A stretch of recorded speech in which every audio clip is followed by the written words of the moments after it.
Hello everyone, Otto here, and today we have the EVGA XR1 Lite. So this is an affordable HDMI recorder, and I'm going to be using this to capture some of my console gameplay, and you could also use this to capture PC gameplay. And so this will basically take off some of the load from your CPU and GPU, and it's not going to take it off entirely, but it will offset some of the load, and obviously that'll help free up some resources to actually use your computer normally without having to allocate some of it towards recording. So we're going to unbox this. This is my first ever dedicated screen recorder. I've always been using OBS or NVIDIA. I believe, is it still called Shadowplay? I'm not even sure. It looks like I need something to slice this open. Let's see. So yeah, this is going to be my first ever dedicated recorder, and we're going to see if I notice a difference in the overall process, like the free process on my computer, as opposed to letting my computer handle all the recording. Now, unfortunately, I don't have a second monitor, and so it'll be nice if you had a second monitor so that you can monitor your recording as well as have another screen to play off. But in this case, we're going to try just using a single screen and having to switch between the inputs. Okay. And this shows up as a webcam on OBS, so technically it's kind of like a webcam, but it records your screen. All right, so we have this nice fancy boxing. Is this a disc? Oh no. Gone are those days with discs. Now we have USB-C. All right, so we have a quick guide. We have this box within a box. It's on top right here. And I watched somebody else's video. I forgot who it was, but basically this person opened it up and found that they have a weight plate on it to add some weight. That just basically makes it feel more premium in a sense. Ideally it's supposed to come out like this, but it's not. Right. So luckily they do attach an additional HDMI cable, which I don't need, but I feel like if there's someone out there who doesn't really have any leftover HDMI cables, it's nice that they include. So this is USB-C, which is really nice. So the speeds, the overall looks, micro USB is just horrible, and so this is really nice. And then I believe this is the HDMI cable right there. So yeah, they include this HDMI cable, which I'm just going to end up using. Although I do have a lot scattered around, I just don't want to go searching for them. Okay. So how do I get this out? I'm just going to do this. There we go. Okay. So here it is again. It definitely feels weighty, but I guarantee it's that metal plate that they added. And he argued that, or he said that some could argue it's actually functional because it helps keep this thing planted. If it was just all over the place, the cable maybe wouldn't stick in or what have you. But here it is. This is the back. They really are emphasizing the OBS, certified for OBS, so we'll see what that is. So here is the connections. As you'd assume, it's HDMI out, HDMI in, and then a USB-C. And of course, the USB-C gives it power. USB-C gives it power as well. So let's go ahead and set this up. So let me plug in. So this is going to be off camera, or you know what? I can actually plug it. Yeah, this is going to be off camera. So I'll be right back. Okay, so I plugged it in. Fortunately and unfortunately, it's really easy to plug in because, especially if you have these monitors with USB hubs built in and they have USB ports, it you would think it keeps things nice and tidy because everything can just stay near the monitor without having it to be very far away, tucked into your computer. But at the same time, I tend to overutilize it to the point where now it's like I have a rat's nest behind my monitor with all the cables and all the USBs plugged in there. So you're gonna have to have a balance there. So I don't know. I might move it behind my PC out of the way so that I just have a single wire that comes up to my monitor. But that, yeah, I think I'll probably do that. I need to reroute some wires if I do it that way. But right now I think it's good for where it is. It's tucked in behind my monitor, and so we'll see. So we're gonna go ahead. I don't know why OBS sometimes changes the scaling on the app once the resolution changes, or if you unplug the monitor by accident, which is what I did. But we'll see. So we're gonna go ahead and click plus, and it is a webcam, so I'm gonna choose video capture device. Let's call this the XR. I can't even see how small it is. XR1.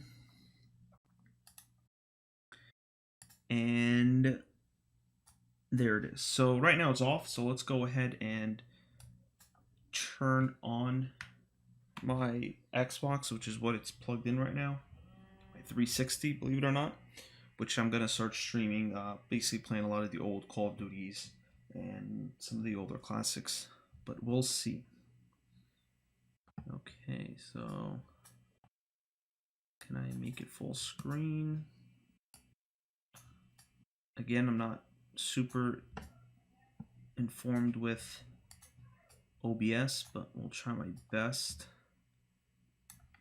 Okay. So let's deactivate it, activate it again. Okay, it's not showing any videos.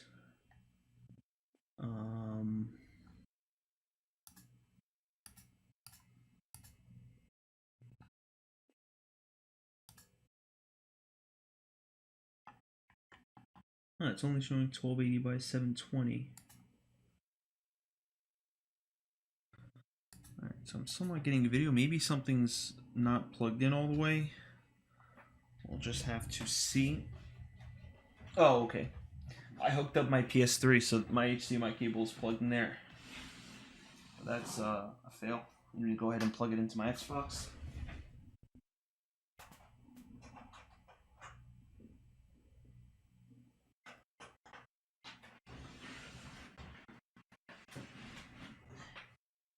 Now we should get some video. There we go. Okay. So we have video. It looks like the scaling's a bit off. Oh no, it's on. It's perfect. Okay, let's go to properties, configure video. No, not configure video. So we have custom default and everything.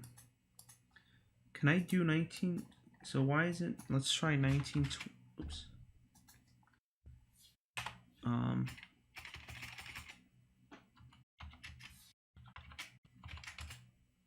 Can I do that? Where is it? Okay.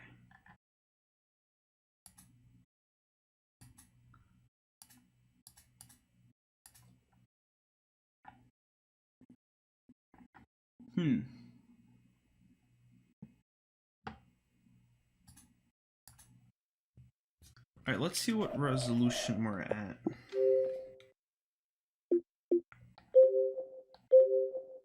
Okay, we're at 1080p. At least I hope we are. It looks like 1080p. If I switch it to 720p, let's see what happens. Okay, this, it's really hard to tell the difference between 720p and 1080p.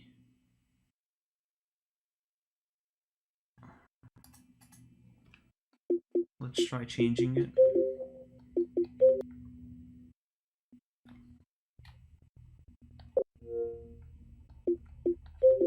Yeah, it's very hard to tell the difference.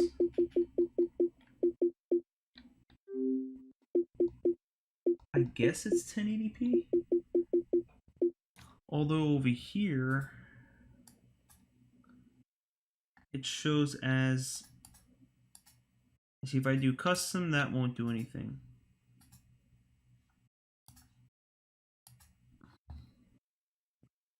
Yeah, I think this is 720p.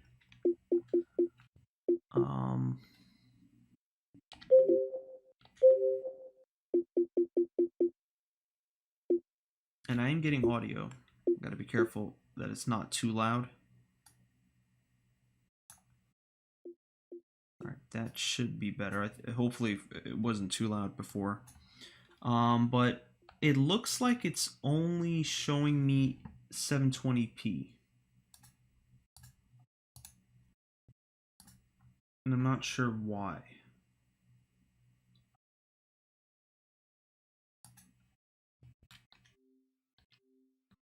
So how is the delay? Surprisingly, it's pretty immediate. I mean, the input delay is, it's almost like it's definitely, I mean, it's obviously in the milliseconds. Is it single digit milliseconds? Could be. I mean, this thing is almost instant. I probably would need to go back. I probably need to play a game and see how it is. So let's go ahead and actually do that. Again, I really hope this is showing as 1080p. I don't need any filters. I really hope it's 1080p. Okay, let me see if I can do some research, see why it's not showing up as 1080p, and we'll be back. Okay, and we are back. So after a couple of minutes of trying to figure things out, I finally got it to work. The main thing is it needs to be plugged into a USB 3.0 port. And if you don't, if you just plug it into an ordinary 2.0 port, it's going to get locked at 720/30.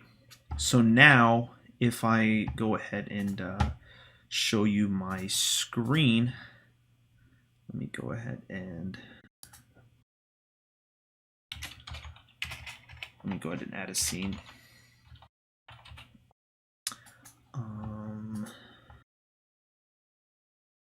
Display capture. Okay. Okay. So, oops, I need to excuse the mirror effect. Okay. So now, if I go here, okay, now you guys see that. I kind of want to show you what I'm doing. So let's just bring this over here, paste. Okay.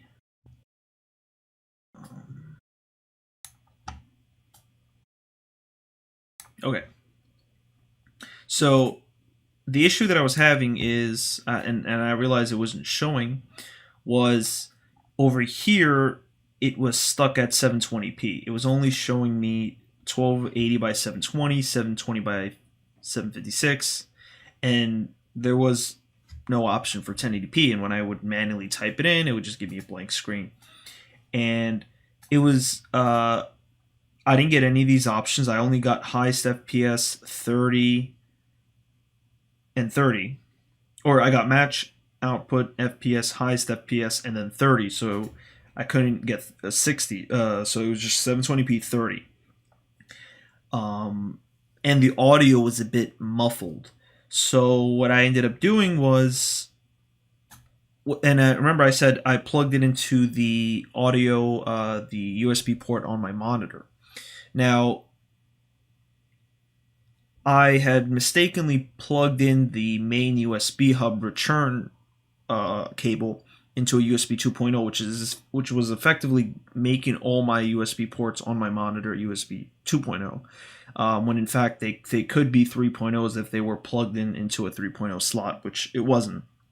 So I was confused because I plugged it into the monitor, and the monitor's USB port shows that it was a 3.0, and I was like, why is it not working? It's plugged into a 3.0, and I even searched up some online support, and I think it was like 2 people that had the same issue, and they just said to disable it from device manager or to uninstall the driver and reinstall it. I tried that. That didn't work. And so it finally hit me that maybe it's not plugged into a 3.0 port and it's not delivering enough power or enough bandwidth. So I plugged it into my in the back of my computer straight to the USB 3.0 port, and it worked. And you could see this is our gameplay here. So let's do this. Okay. So this is live gameplay, and I guess you can get a sense of the quality, the bit rate. I do have it set to on OBS CQ. I forgot what option that is. Right now I'm playing straight from the feed, by the way. So this is straight coming. I'm looking right at the viewfinder, if you want to call it that, and playing. So there is a delay. When I was playing around with the menu, it wasn't noticeable, but now that I'm actually playing gameplay, you do notice the delay, and I'm dead. Let's go ahead and quit this.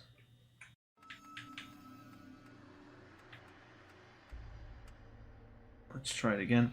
So yeah, there is a delay. Now, I remember when I was younger, when I would go over to my friend's house and play with their PS3 on their TV, they had this massive, I think it was a 55-inch, but at the time I thought it was massive, and it just had a significant amount of input delay, I think twice this. And what it really shows you is that you could sometimes get used to it.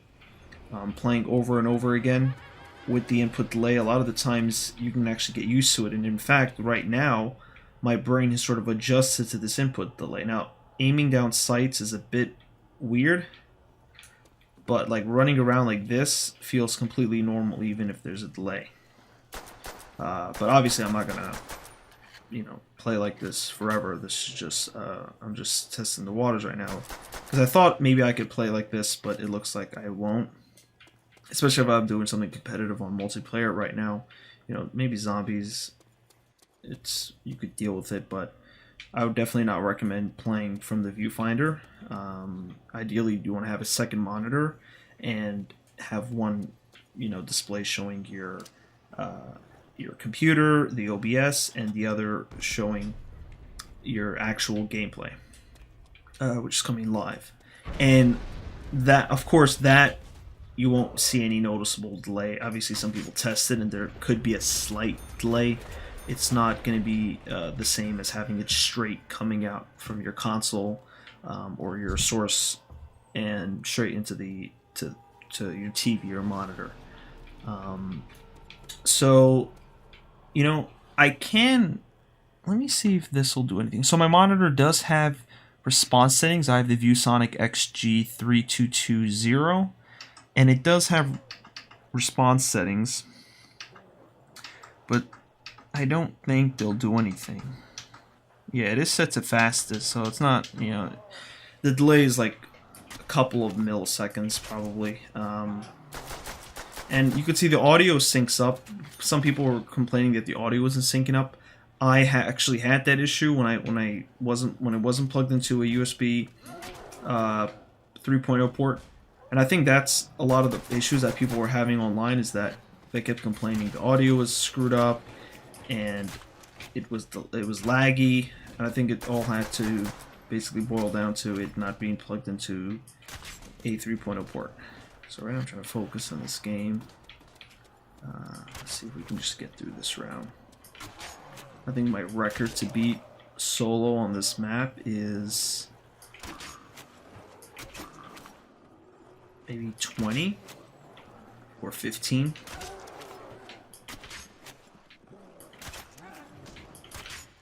So be prepared to see some gameplay like this. I know this is just to demonstrate the quality. Okay. So that'll be it.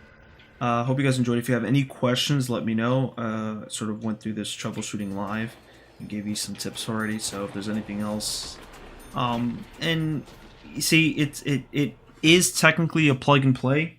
So they are right about it being plug and play, but they didn't say. I mean, maybe it says it in the manual to plug it into a USB 3.0. Well, yeah, it says Type C, so you would obviously need to plug it in 3.0.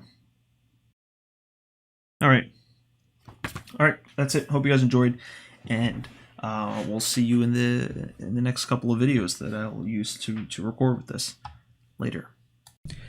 To provide a quick update, I just wanted to say that prior, I actually had a faulty controller, so I just bought this. I just bought this 360 controller from J&L Games in the city. It's this really nice